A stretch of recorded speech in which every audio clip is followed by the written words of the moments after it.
Hey, welcome back to the Gilbertson Aero Factory. Today is Saturday, the 13th of April, 2024. I'm going to go back there by the left wing and scoot around on the floor and see what more I can get done on riveting that up. It's been a very busy day. It's late in the afternoon, but I've got some time, so I'm going to make it productive. And I got some pretty good news today that Shannon, my buddy, will be able to make it up tomorrow. So we'll be able to get a little bit more done on these tomorrow, which is cool. So anyways, nothing really more to say than let's build an airplane. Hey, we're on a roll here. This was a much more productive work session than I anticipated. It wasn't until I think 5:50 p.m. that I even got started, and I hoped to get, if I was ambitious, I'd hoped to get those ribs on the outboard top main skin of the left wing there. But I fully expected that maybe I would get 2 or 3 ribs in and have to call it a day. It's just an awkward position that you're sitting in, especially for a guy with a gut. And to be honest, if I had built these wing stands 3 inches higher, I would say, it would have been a different experience riveting from the floor like this, because you'd be able to sit upright, or I would be able to sit upright with my shoulder completely underneath. But as it is right here, I have to kind of lean back a little bit to get it. But this is sped up by 1,250%. So you can't really, when you're watching this, get a feel for how the riveting is going. It all looks fast. But I can tell you that this riveting went really, really well. I kind of developed a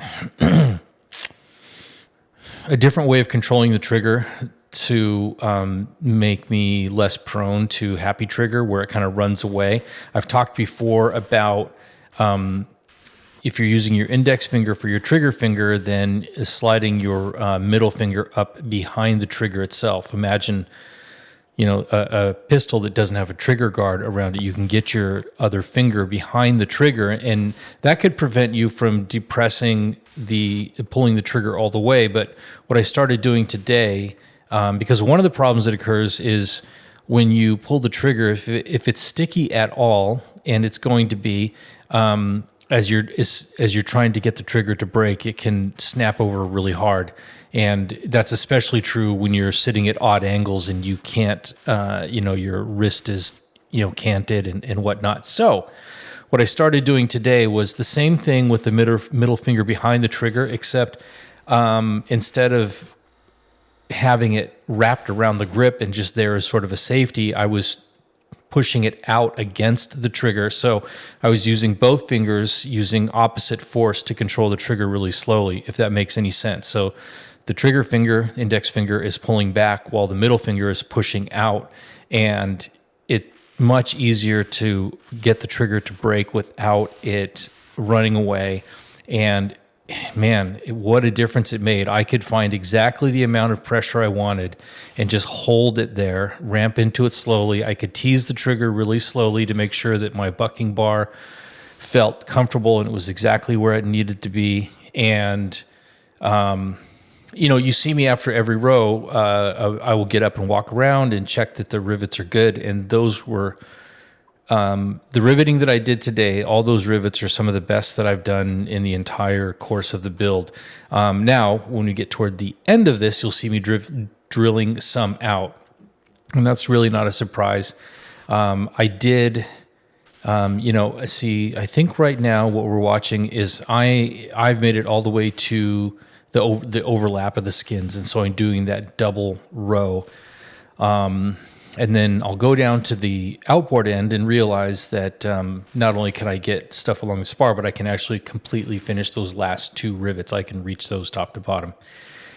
And what else is there to say about that? So I'm finishing up the double row where the skins overlap. That all turned out great. And then I will, after I finish working down at the outboard end, I'll come to the inboard end and kind of do the same thing. The most inboard rib, I can go ahead and finish that top to bottom. I think maybe both of those.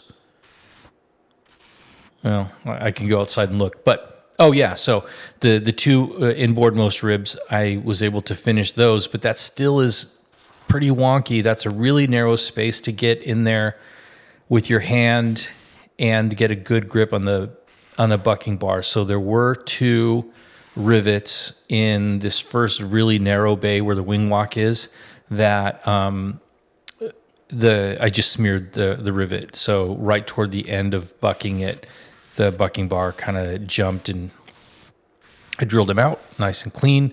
I was more patient drilling out the rivets today, and they came out really cleanly. So I'll usually, with the center punch, get a mark in the center of the rivet so that the bit doesn't wander. And then this being a -3 rivet hole, I'll use a number 40 drill bit, which is the right size for the hole, and get it started. But if I just can't get it centered before I risk messing up the hole, I'll get a much smaller bit, a 5/64 bit, and find the middle and go ahead and drill it all the way through, right through the middle of the rivet, never touching the edge of the hole.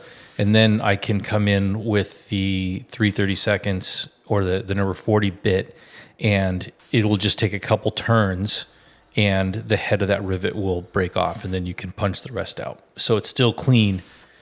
So anyways, that went well, as you can tell, because I'm speaking about it in such great detail. I was quite happy about it. I didn't even attempt to go past that first bay in the wing walk area because of the aggravation I caused myself on the other wing, and because I've got so much done on this wing by myself that there's really, with a buddy, the rest of it can be done in, well, let me put it this way. Today I did all of that second, anyways, I worked for an hour and 45 minutes today and I got a ton done.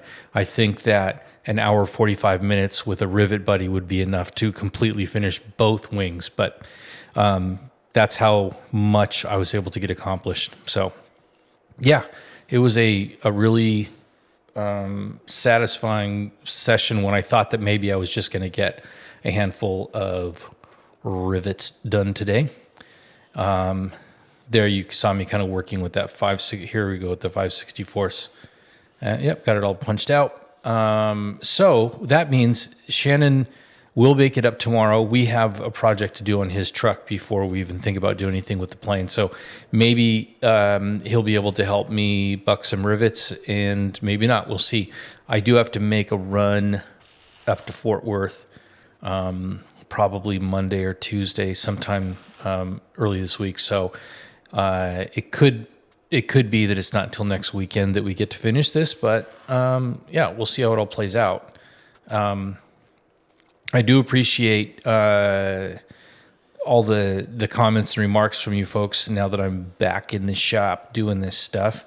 It's been fun interacting with you, and I'm looking forward to getting a lot more done before I have to go away for a long period of time for work. But the next show that I'm working on is filming here in Texas, so I should be able to come home on the weekends. See ya.